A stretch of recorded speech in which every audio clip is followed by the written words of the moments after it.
Alright, so now that everybody had their fill arguing at whether or not fighting games are the most difficult genre or not, I decided it's my turn to jump in and try to shake up this argument with a few definitions and organizing things a little bit so we can have clearer arguments on what we actually feel is difficult in fighting games, right?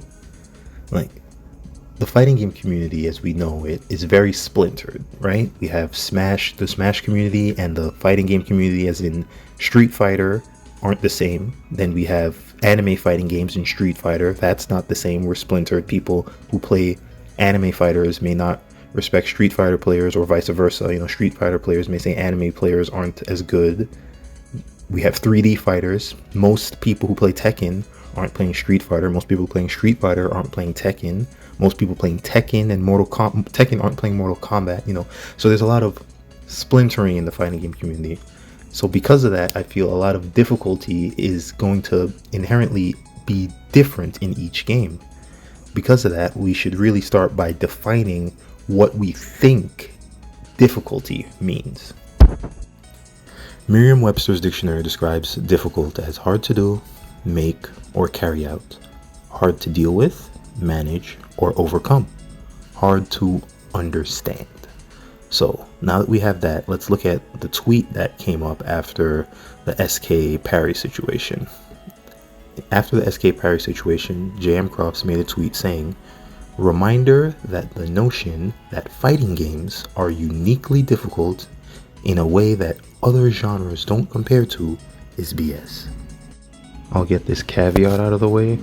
When JM Croft says uniquely difficult, I think it's apparent that fighting games obviously have some sort of unique difficulty in that we're playing a 1v1 game. League of Legends is a 5v5 game. Overwatch is a 5v5 game. It used to be 6v6 game. In that sense, Overwatch 2 and Overwatch 1 have unique difficulties in that one game has one more player than the other. But that's not what JM Croft's saying. What I think happened here is JM Croft made a tweet on Twitter. There's a character limit. You have to make everything concise. So he was trying to concise this uniquely difficult statement to mean what he feels everybody brings up when they make all their little statements about fighting game difficulty. So I'm going to try to now infer my own definition of what he was trying to say here when he said uniquely difficult. Well, immediately when you start playing a fighting game, you need to know the limitations of the genre. So you need to understand if it's a 2D fighter, that you're locked to 2 cardinal directions. If it's a 3D fighter, you have 3 directions. Smash Brothers is 2D, but it has a little bit more movement. So you're going to need to understand all of these spatial mechanics. You're going to need to understand what your buttons are, if you can block, if you can throw. There's a lot of little things, whatever special mechanic the game may have, a drive impact, for example, a raging strike, the heat system. These little things add up. But at the end of the day, fighting games do hit you with a lot at the front. But does it really hit you with a lot at the front? I feel this is just depending on how you choose to play fighting games or video games as a general. Your video game play paradigm will dictate how much you actually need to learn.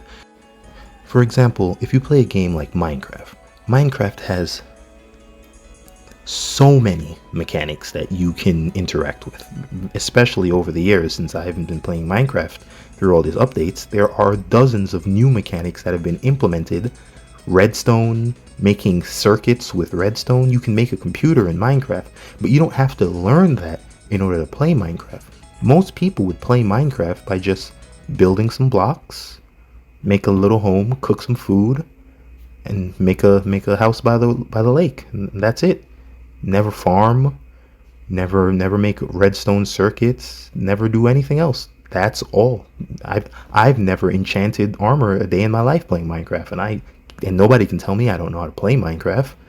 But that's all that I need out of the video game. Mankind knew that they cannot change society, so instead of reflecting on themselves, they blamed the beasts. Wolfgang Iser is a German literary theorist known for his reader response criticism in literary theory. In 1993, he wrote a book, The Fictive and the Imaginary, Charting Literary Anthropology. In this book, he breaks down a fundamental theorem of play. In this, Wolfgang Iser is able to denote two forms of play which I feel are very important for other people to understand when coming to video games. In this, he denotes free play, and he also denotes instrumental play. Free play would be akin to children playing. When children play initially, if you've ever played as a child yourself, you would know that you would have times when you're playing with your toys and you make up stories. You have two toys and they fight each other. You have your own storylines in your head and you go out and play. When people play stuff like Minecraft with no goals but to just walk in a straight line and build a brick home and sit down and rest, that's free play. And that's the type of play that new players generally come across. When you play a fighting game, you're not generally looking for how to do a shoryuken or how to shoot a fireball. You're just playing the game. Now, instrumental play is when you're playing with set rules and set paradigms. This is what I feel new players and older players who've come to play fighting games, this is where they clash. New players don't really deal in instrumental play at the beginning. They're mostly dealing in free play, where they're just pressing buttons and they're fighting people and they're just trying to have a good time. That's why new players need things like story modes or fun chase modes where you just collect things, because new players aren't really trying to sit in training and learn all of these categories and frame data. They just want to hit buttons and have fun. So for new players, free play is what I think we should be targeting, because if it's instrumental play for a new player, then we're telling new players that they need to read a book and a glossary for different definitions in order to play a fighting game. And I don't believe any new player is coming in and expecting all of that. They're just playing, hitting buttons, and trying to have fun. So what I'm going to now break down is what is the free play experience like for fighting game players, and how does that free play experience really compare to the free play in other video games.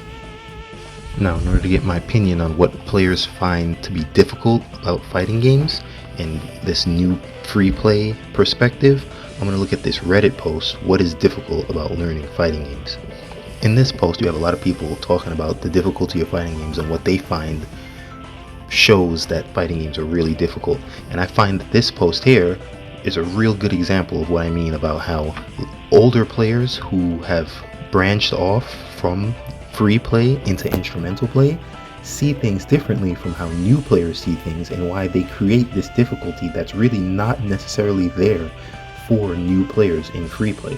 Think of it as when you're a child. You used to do free play and play with bricks, but as you get older, you start structuring things, and now instead of just playing with random toys, you might organize things and play tag, organize things and play basketball, play sports, play things with rules, because once you learn about these things, everything just makes more sense to make a paradigm.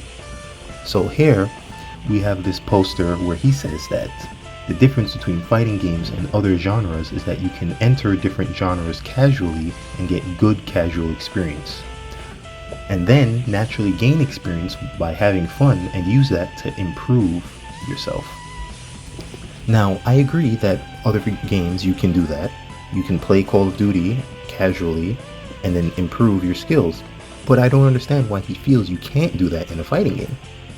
I was able to do that by playing my first game, Soul Calibur, and all I did playing Soul Calibur 2 was get beat by my cousin over and over. But after getting beat by my cousin as a 10-year-old or 8-year-old, however I was able to see, hey, he sidesteps when I do that move.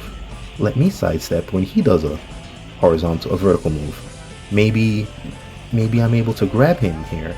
He's always grabbing me when I do this, and you learn little things. You're able to learn slowly. It depends on who you are, but you don't need outside sources, because playing in the arcades, there were no outside sources. We didn't have Reddit and glossaries and videos. We just had to learn while we played. And most of our professional players to this day, look at Justin Wong. That's where Justin Wong got good. He didn't get good from doing instrumental play. You don't have time to sit in the arcade and practice all day. He got good just doing casual play, playing against people and improving his skills that way. So I feel that it's disingenuous to say you can't gain experience in fighting games by playing the fighting game, because you definitely can. Alright, let me try summarizing some of this. So, are video games difficult? Well, if we're looking solely at the Merriam-Webster's dictionary definition, yes, I would find video games to be difficult. However, when people say video games are intrinsically more difficult than other games, I'll have to start by saying what part of the game is difficult.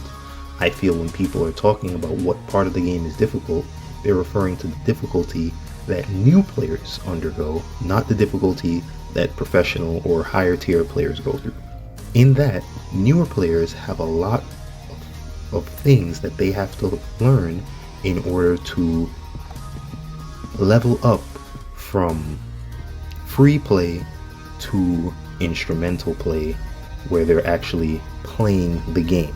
I feel that's what people are trying to say. If I'm incorrect, you can tell me in the comments. So now that we have established what difficulty means, and that people are saying that it's difficult to move from beginner to intermediate, now we can actually start in my next video discussing what actually is hard in fighting games and compare that to things in other games. I hope you have a good rest of your day and see you in the next video.